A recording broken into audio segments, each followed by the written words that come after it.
Okay, I think we are live and ready to go here with the future of sports finance in a post-COVID-19 world. My name is John Medina. I'm a Vice President, Senior Credit Officer at Moody's Investors Service. I'm also the sector lead for P3s and general project financings here in the US, which includes many stadiums and arenas that we rate. I've been at the firm for a very long time and excited to be here for this conversation with David Abrams, and I will allow David to please introduce yourself before I go into the panel itself. Yeah, good morning, John. It's good afternoon, right? And to the folks on the East Coast, it's a pleasure to be here. I really enjoy this conference and this group. It's appreciate you having me.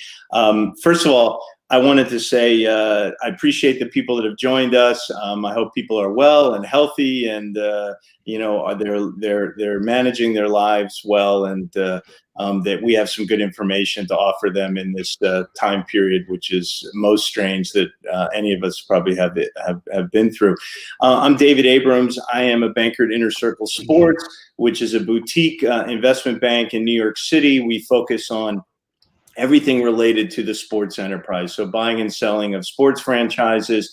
I specifically focus on stadium and arena finance, real estate finance associated with sports. We're involved in esports. We're involved in operating companies and technology associated with sports. So while we're small, about 10 of us in New York, we have a broad reach, and we are global, in fact, in terms of our business model. I also, as one of my other many duties, I'm a full-time faculty member at the NYU Preston Robert Tisch Institute for Global Sport, where I focus on educating undergrads and grads in the area of sports facilities. Thank you, David. So we've got lots of expertise here, both in the practitioner world and in the academic world, which as a ratings analyst is our place that we love to live in, right there in the middle of the real world and the theoretical, right? What Absolutely. could happen. And speaking of the theoretical, COVID-19, something no one would have potentially anticipated at this scale. And as the word we keep using is unprecedented, right? This unprecedented times. And, this discussion is really going to focus on a bit more of what we look at in the future. What does a post-COVID-19 world look like in sports finance, right? Right now, stadiums are empty. People are watching whatever they can and then thirsty for more. We hear about announcements left and right about leagues, maybe on the college level, not playing. People are in a bubble. There's cases where games are canceled. There's a lot of uncertainty, I think, which is very clear, and everybody knows that right now. But I think the question really is, this isn't maybe the first time of uncertainty for this industry. It's not like this is the most stable, linear sector that's been. And I think there's been a few other times in the past, maybe some other quote unquote, watershed moments. And David, if you could maybe talk about those types of, clear interventions in the industry and the effect that they had on the sector overall, and how this kind of relates to that, if you don't mind. Yeah, and I think, when you look at sports as any other asset class, right, you have to look at the frequency of cycles. Like, there's this ebb and flow of valuations. There's changes to the fundamental business model. And so what kind of events influence sports from the viewer standpoint, from the investor standpoint? Like terrorism, 9/11 was a watershed moment in the US and globally. And sports was very resilient at that time. And before I get to that, let's just talk about other events, like just the economy. In 2008 and 2009, we saw this cycle of economic recession. Arguably, you could have even said depression, and that had a huge influence on sports. And then we have a pandemic, and so I look at things like what's the cycle frequency? So how often does the economy sort of go off the cliff? How often do you see an external event like terrorism influencing sports? And then lastly, like a pandemic. So the last pandemic was 100 years ago. We don't have a lot of great information about what happened in the sports world, because 100 years ago, hockey and baseball, but maybe not the rest of the U.S. sports scene as we know it. The economy tends to move in cycles pretty regularly. Every 2002 and 2003, where 3 and 4 was a recession in the mid 90s, in the 80s, in the 70s. So every 10 or 12 years, we see that.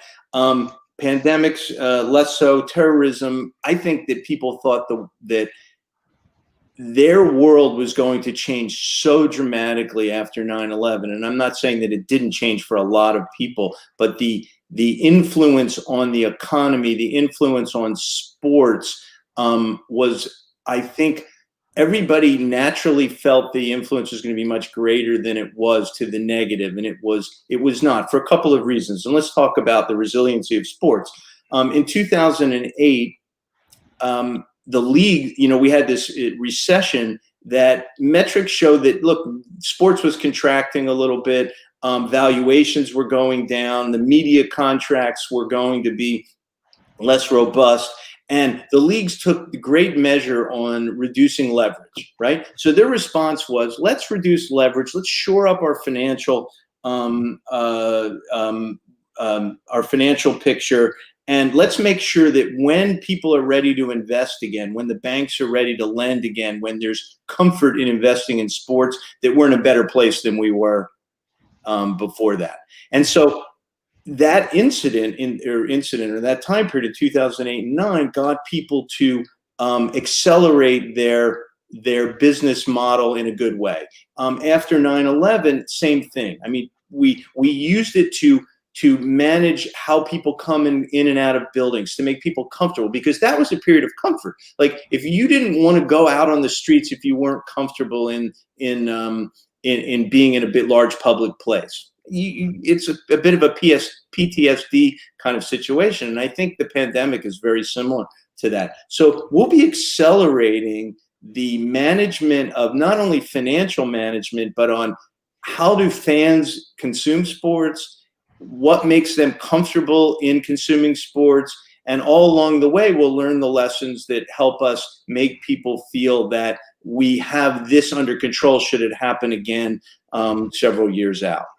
So interesting, because you mentioned, and I just want to follow up on something maybe a little out of order of our discussion, but on the deleveraging last time, during the prior financial crisis, here we've actually seen a lot of shoring up of liquidity, right? We're seeing the leagues putting out a lot of large issuances, even some of the teams, on a public and private basis potentially. Any thoughts around that? It doesn't seem like there's anyone that there doesn't seem to be a lack of available liquidity for them right now. So look at it on a league-wide level. The media companies aren't going anywhere. They view that this is a good asset to be involved in. Contractually obligated income, sort of our COI, our term for renewable revenue streams, a bit of damage, let's say on some sponsorship agreements, but generally speaking, most sponsors are staying in sports, and the leagues have a robust revenue sharing arrangement, almost all of the leagues. And so there's not as much damage happening to at the league level that you can't see over the horizon to where it's going to be back to sort of where it was. And therefore, the leagues were smart. Let's go in, let's borrow. Let's shore up our financials. And by the way, for those that aren't familiar, the league-wide borrowing programs are available to all the teams to draw down within their debt guidelines to help them from operations to capital. And the leagues went in, and a lot of them borrowed to do just that, to make sure that there was liquidity available to pay employees, to keep operating, and that made good sense. And I think, quite frankly, that's what you want from your league. You want leadership, and you want them to demonstrate that, that we understand that we have a small period of time where we're going to have less funding, but we'll create liquidity to get you over that hump. On the other hand, individual teams, they're all just like they striate from the strongest team to the weakest in each league, and some of them might be locked out from borrowing on their own because of they're not able to play, or they don't have fans, or they're dependent on ticket revenues much more than, say, they are on shared or national media revenues. Yeah. Right. No, exactly. So it kind of shows that, uniquely in some of the structures here, that the league and that backup, kind of investment grade and ultimate credits is a good backstop, right, for the access to liquidity, for, access to capital as well. I just wanted to remind everyone, I forgot to say it up front, if you have any questions, feel free to type them in the corner. This is a live, stream. We're happy to answer them live and incorporate them in our conversation. So feel free to type in your questions, send it through. Of course, we reserve the right to not answer in case it's a little too And controversial. I would say that nobody has the franchise on the answers here, right? Right. We're all braving some new territory. We can look backwards and look at how things reacted before, but we can't gauge, all right, when is it going to be back to normal, right? I think people feel differently about that across the board. So, well, David, that's actually the next question. So, are people going to come back to live entertainment? Will sports events happen again, or what's your view on that? Yeah, I think absolutely. I mean, live entertainment is part of the fabric of every community worldwide, right? People are passionate about sports. They're passionate about their teams. As soon as is comfortable for people to be in stadiums, that's when we'll see live entertainment back. Couldn't hazard a guess. It's clearly going to be very hit and miss this year. I saw that on the news this morning that the Houston Dynamo hosted like 5,500 people at a match in Houston last night. And so that's good. I mean, I think that the leagues are figuring out how to make it palatable for people to come and that they're going to be safe. But when are we going to pack the big house with 100,000 people again? I don't have an answer for that. But do people want to pack the big house with 100,000 people? Absolutely. Is the NFL going to be back to full strength? Yes, absolutely. Is it going to happen this season? Probably not, right? And so we're going to have to look at the leadership of our leagues, the leadership of our teams, and our governmental officials to create an environment that makes us feel safe, that we want to go and watch live sports. Meanwhile, the media companies are reaping the benefit of us all being at home starved for sports. So, well, interesting, maybe bifurcation here, right? So on the professional side, it's pretty easy for the league to make a call for the country, right? And in college, we're seeing sort of disjointed decisions on the university level, and so I'm wondering maybe your kind of thoughts around how that's sort of playing itself out, literally live. Day by day, we're getting different announcements, and kind of what does that mean in your view, sort of for the disparity and those that go in, those that don't, and even exposures potentially? I'm not going to pat myself on the back, but I've been saying in the office for weeks, if not months, that college football was not going to happen because you can't. There's no uniformity of how students, players, universities will deal with the pandemic. Right? It's impossible to guard against external influences because of where universities sit. And so that is why you're seeing the MAC, the Big Ten, the Pac-12, stopping sports. And I saw this morning that Kevin Warren said that look, Nebraska, you're not. I think it was Nebraska that you're not going to have football unless you're leaving the conference, right? And they were saying that they wanted to go out and play. I get that. People are passionate about college football. Look, I'm a Floridian, and I know you're from Texas, and two states that football matters more than just about anything. And it's going to be unless you can manage and put these athletes in a bubble and protect them. It's not about just the fan. It's protecting the athletes. It's protecting the coaches. It's protecting the other students on campus. It just doesn't make sense. The risk is just too great. So I think that the divisions the conferences that are making decision to hold off are making a good decision. As much as I want to watch college football and the game day, I love that. I'm more interested in people being healthy. I have my youngest is still in college, and I don't want them getting sick from athletes going from place to place. So.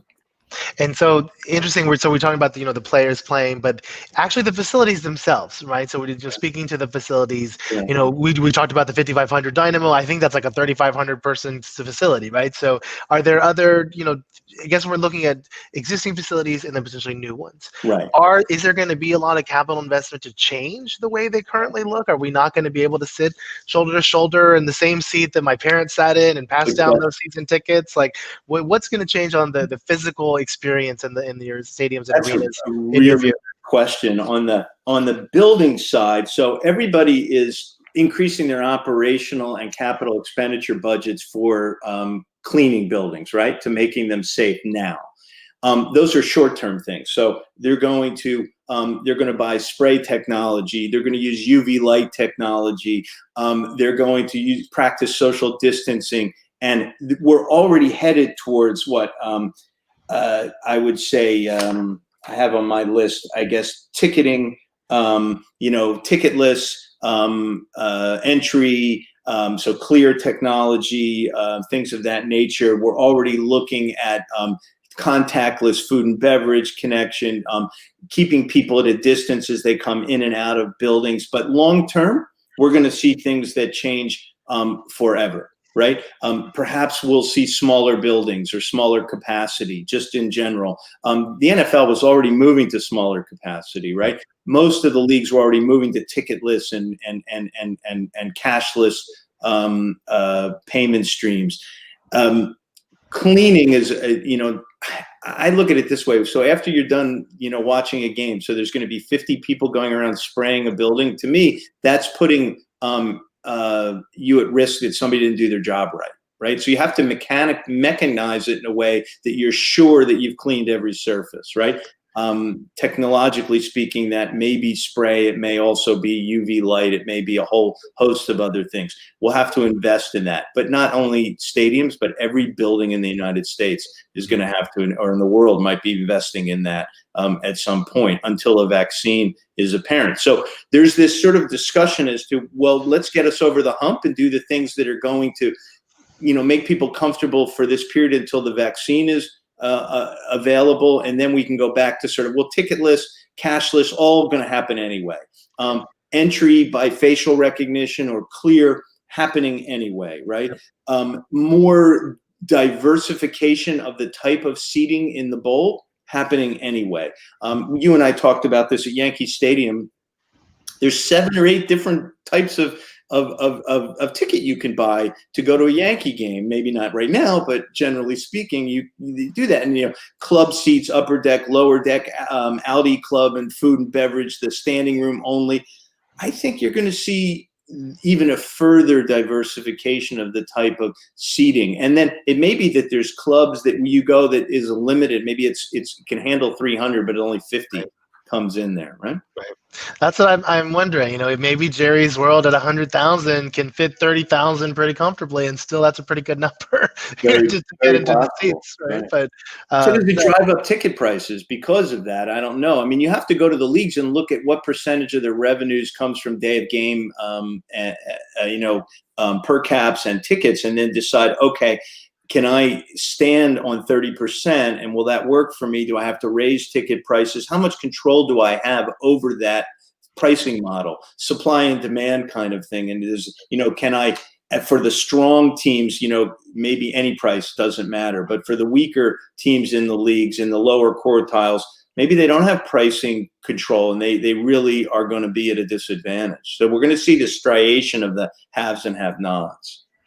Unfortunately, which is what we're seeing even with the COVID, right, in terms of the outcomes. Absolutely. But as it relates to price, optimization, ticket sales, ability to drive revenue, essentially is what we're speaking to, right? And as driving revenue means valuations, right? And sort of we hear about a lot of different potential sales in the market, but at the same time, teams in sports equity, doesn't change hands a lot, right? But when it does, everybody talks about it. Right.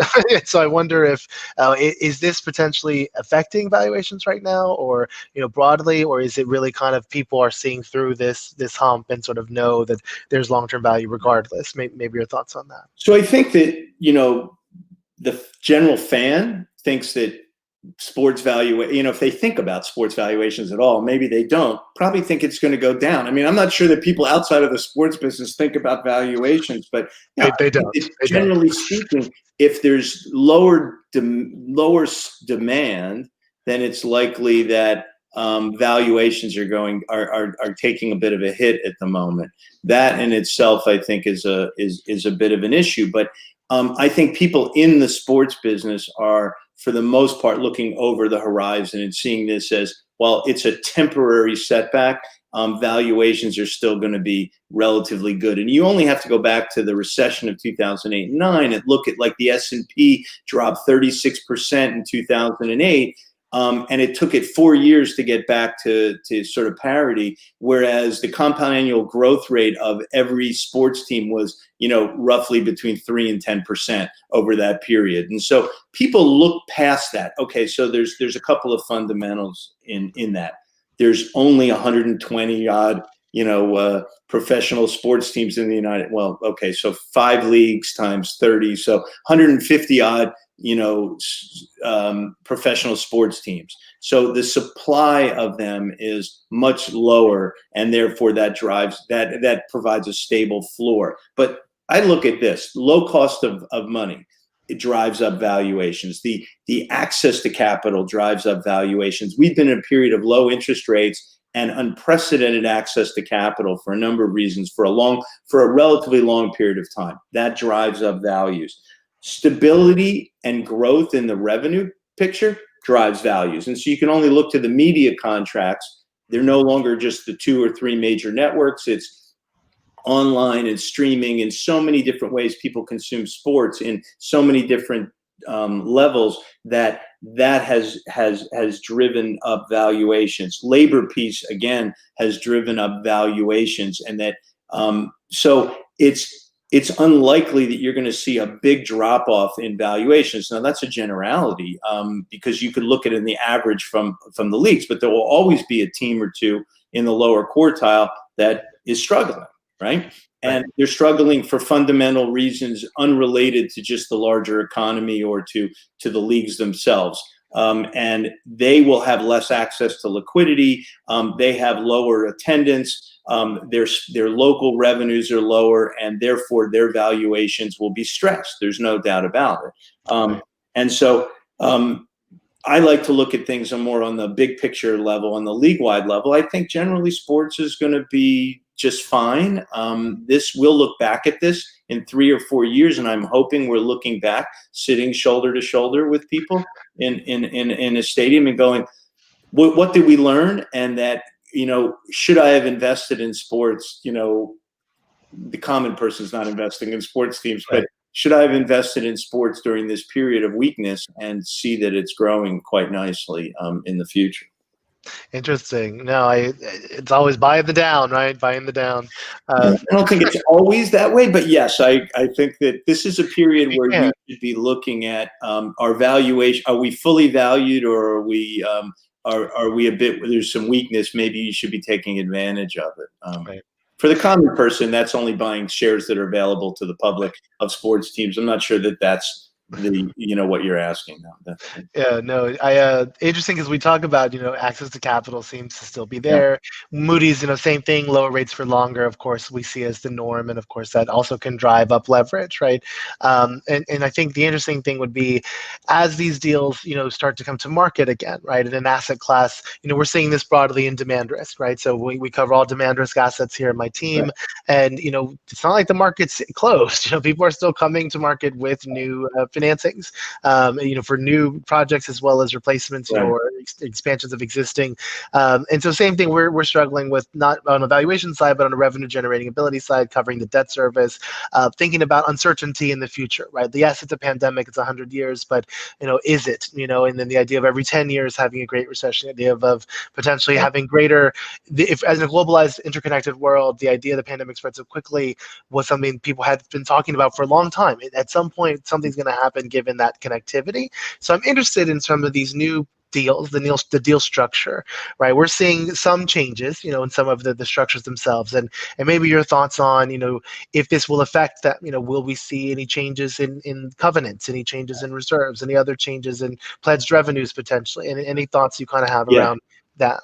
Well, let's talk about who's buying into sports, right, and what the debt to equity ratios are, right, because that is going to dictate those covenants. And so we've seen a sea change in who's buying sports, right? So we've got private equity firms that are buying into sports, and as I mentioned to you earlier today, I mean, I think it was PitchBook mentioned that David Bonderman buying the the new Seattle franchise, David Blitzer and Josh Harris, obviously have owned 2 franchises. They're in the hunt for another, and they own an LP interest in an NFL franchise. So we're seeing people that are, that weren't traditional investors in sports buying into sports, sophisticated investors, which means they're putting an equity into it more than we might have thought 10 or 15 years ago. We've got special acquisition corporations or special purpose acquisition corporations, SPACs, that are sort of blank check writing companies that are buying interest in limited partnership interest. The leagues are allowing corporate ownership at the limited partnership level more than they did. The leagues are allowing for more leverage. You've got more inventory just on the media side now because you've got virtual as well. You've got technology changes like, that are investing in sports like virtual reality and a number of other technological advantages in streaming media. So you've got enriched content, and we can't forget gaming, right? So there's this influx of capital going towards sports, right? Now this is smart money. It's not people just wildly spending. And so what are they looking for? Okay, they're going to be careful that they've got their lenders and the borrowers are going to be careful that they've got liquidity to handle not only work stoppages, but recessions, pandemics, terrorism, all those things, the frequency of those, which don't happen that often. But you want to make sure that you can weather the storm in that respect. Construction loans are going to be more focused on GMP, even more so that they want to make sure that there's a reasonable margin for error. You've got supply chain issues that might crop up at any time. Now, in the few projects that I'm working on right now, I haven't seen that. I haven't seen supply chain problems even post-pandemic yet, but it doesn't mean it wouldn't happen. So you're spreading the risk. You're spreading the risk among a number of players, private equity players, some of the technology investors, the lenders. We're not seeing quite as much leverage as we used to, which is a good thing, I believe. And again, I believe the NFL led the charge in 2008 when they said, you know what, don't borrow against your LP interests. You're going to be limited to, back then it was $150 million of GP interest in your team, now 350, and still well below what the average value of an NFL franchise is. So are you going to see changes in contracts for work stoppages, pandemics, epidemics, all those things, terrorism, hurricane? They're already in them, by the way. Those things are already in there, but they're outs. They're not ins. And so, and I mean that, in fact, that the companies that are investing are saying, okay, we're self-insuring, right, but we're managing the liquidity, right? What nobody's talking about is what's the cost of a safe, clean environment for players and fans, right. How much is that adding to the cost of the franchise, the cost of the facility, both from an operating and a CapEx standpoint?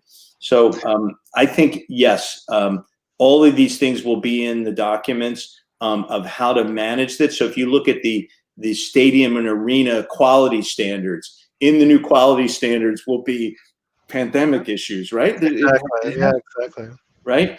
By the way, I don't want to leave out the fact that sovereign governments are investing in sports. And so outside of the United States, where we know a lot of the U.S. counties, states invest in sports facilities, public financing was never really a big influence in sports. But you only have to go to Tottenham, where where there was for one of the first times in the UK where maybe not the first, but investing in public sports. Wembley obviously was like that. The worldwide Olympic investment is heading towards professional sports facilities too, where governments are investing in their in their So input. that's actually a good connection to the question that we had from the audience. Yeah, We talk a lot about the pro leagues, we talk a lot about the big university teams, but a lot of local governments ultimately have a minor league, right? yeah, Or might have a multi-use functional facility that may be for live events and the minor league. And unfortunately, as we saw just this past year, several of the minor leagues were shut down, right, by the MLB in particular, right? So it's right. always been a risk kind of there in terms of if there's too many or multiples. So kind of your thoughts on maybe the arenas and those that are geared towards much more localized where the government funding may be a part of the equation, right? Yeah. And some of the risk profiles and maybe thoughts around we're talking big 80,000 arenas, but if we're in the 10 5,000 place, thoughts around that and other factors that they should be considering as well. Yeah, and I think that investing from a government standpoint and from a developer standpoint in small to mid-sized sports facilities is a very localized decision process, very localized. I still feel that sports, is part of the social fabric of the community, and so minor league baseball even more so. I think it's such a great activity across the nation. If you've never been to a minor league park to watch a game where you're so up close, it's fantastic to do so, and great for families that can't afford the major league experience. But should communities be investing in minor league ballparks, small arenas? And I think it's a very localized decision. I don't think I have an answer. If you were to say to me, okay, let's go to this city and they have a 3,500 seat arena and they're looking at building a 7,000 seat arena and it's going to house an AHL team and there's music and stuff. I said, sports shouldn't be driving it. Right? Who's consuming the music business is probably is going to be the outside influencer on whether that building will be successful. Right. I think those of us in the sports business only have to point to Kansas City and look at the Sprint Center and go, successful without a major tenant, right? And now that's not a small building, that's a large building, but you have to look at baseball is a little bit different because even short season and long season minor league, you're looking at 80 some events a year, 70 with the short season events. But for arenas in a small community or small public assembly facilities, who's going to use it, right? Is it going to be utilized? And if you think you want to invest in that as the mayor of a small town, you've got to decide, is the community going to support it on a variety of different events? Does this make sense for us? And what's your return supposed to be? The return model is not, I want 10% of net revenues. That never works. It needs to be, pardon me, my phone. No worries. Ringing. That it's got to be, what is this doing to bring business to my community? What is it doing to increase the value proposition for somebody to move to that city? Like, hey, I'm going to move to that community because they do have minor league baseball. They do have an arena where I can see a concert or I can see a minor league basketball game, or maybe it's WNBA or and that's valuable to me as much as a museum or a library or university. I think it's valuable. By the way, just as an aside, and I know you probably should jump in on this, universities, why shouldn't, there's cost sharing. So I would do it along with local and state and local with universities and try to share that cost with them. Yeah, no, it's interesting because we have another question I think is important on the repurposing of convention centers as hospitals. Do we think that stadiums, arenas, and others will be repurposed this fall as well? Right, hard to predict, right?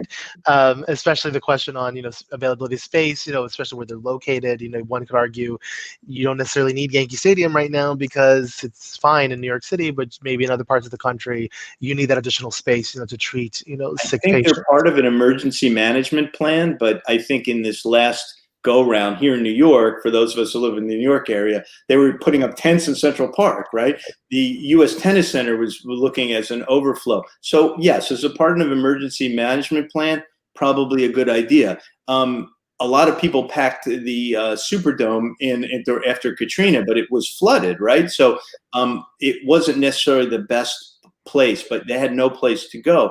The state of Florida has a legislation that allows for investment in sports facilities, I don't think a lot of people know that there's a requirement that it has to be used in the event of a hurricane, right? If they needed to use it for safe harboring of residents in the event of a hurricane. So yes, it's in the emergency management plan. I think it's a great idea. I don't know how well a stadium is going to be as a hospital, right? Or or an It's arena. just open space. I think that's Yeah. the key is the access. But I think the emergency management plan is important because Yeah.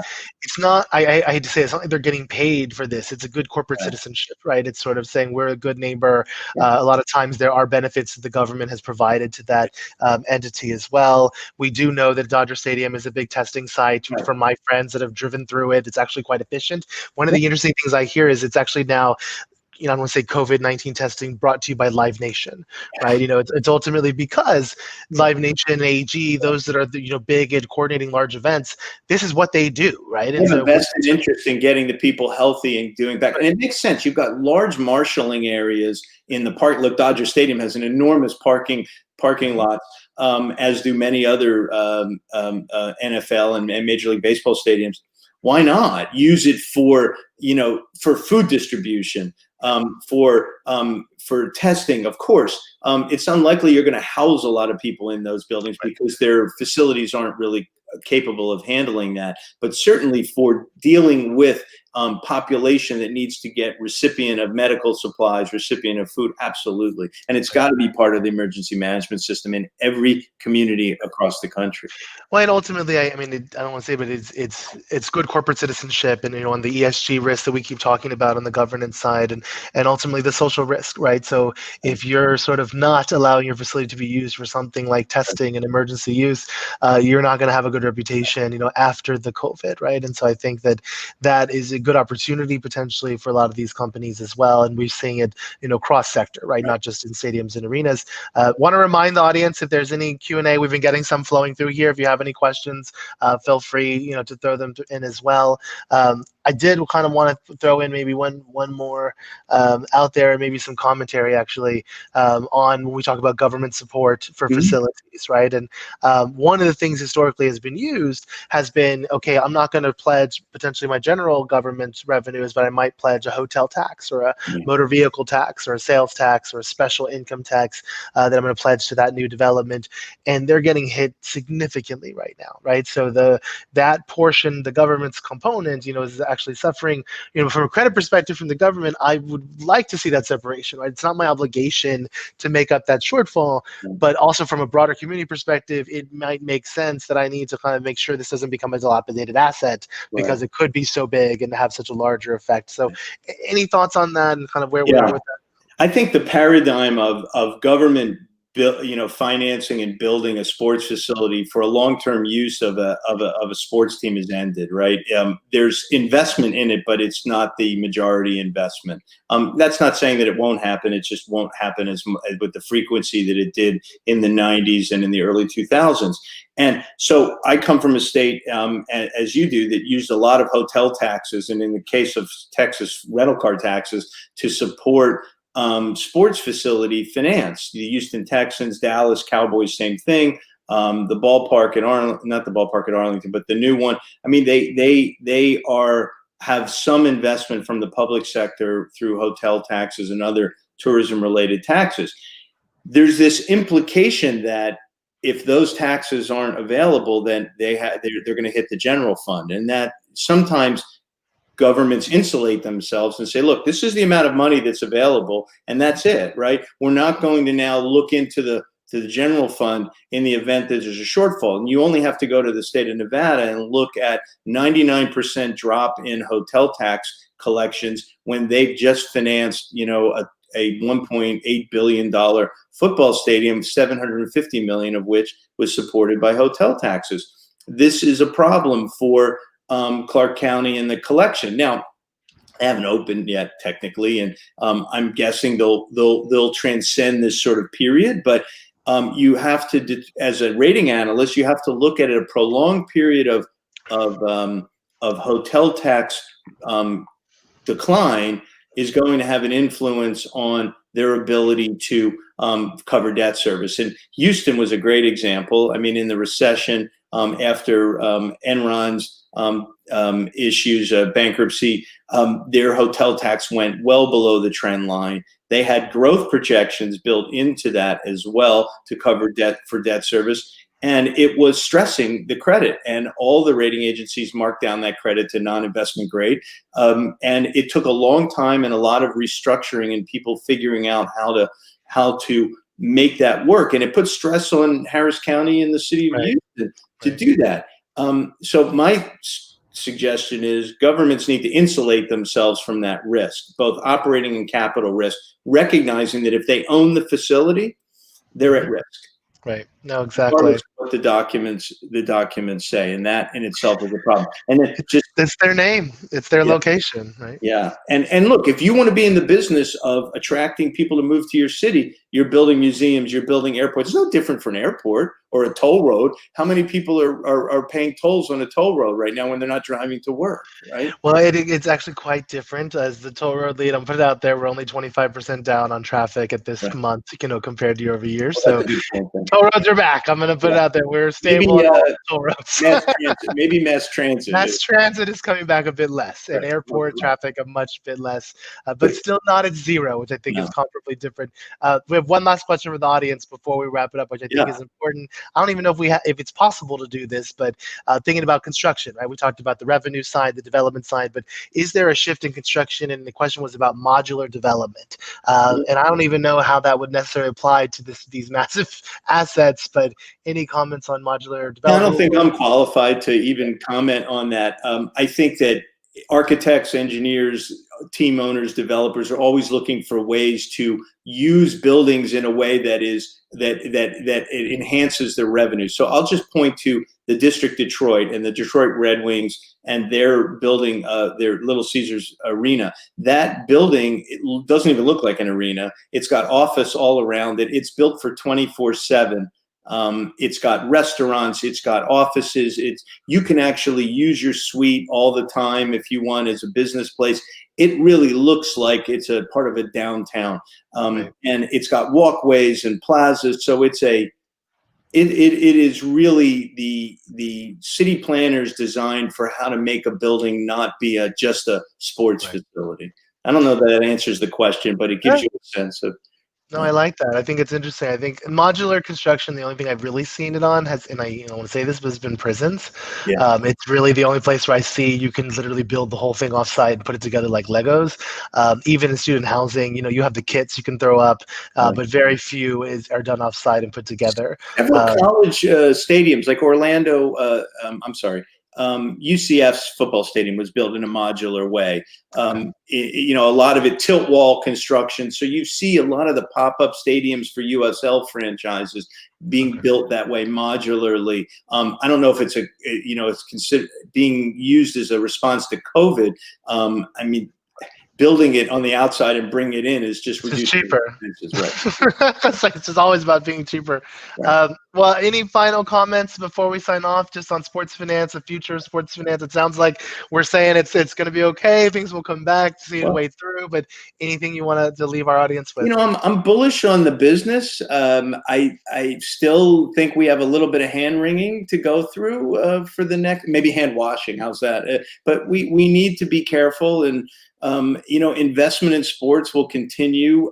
I think that the things that people don't focus on is that they buy the new sports car and they don't think about the operational side or the maintenance of it. And that as stadiums get bigger and bigger and more technology gets poured into them, there's the operation and maintenance expense, the CapEx becomes also proportionately larger. And as we are not having fans in our building, we're not putting as much wear and tear on them, but we're also not maintaining them the same way. And so I think from a rating analyst standpoint, from a lender standpoint, you want to make sure that for 30 years or however long you're planning on being in that building, you've set a schedule to maintain that property in a strong and reliable way that relieves the risk of, let's say, maybe the community or the team owner from having to do that. Now, of course, that's risk sharing, but it's important to maintain facilities. And I think that in itself is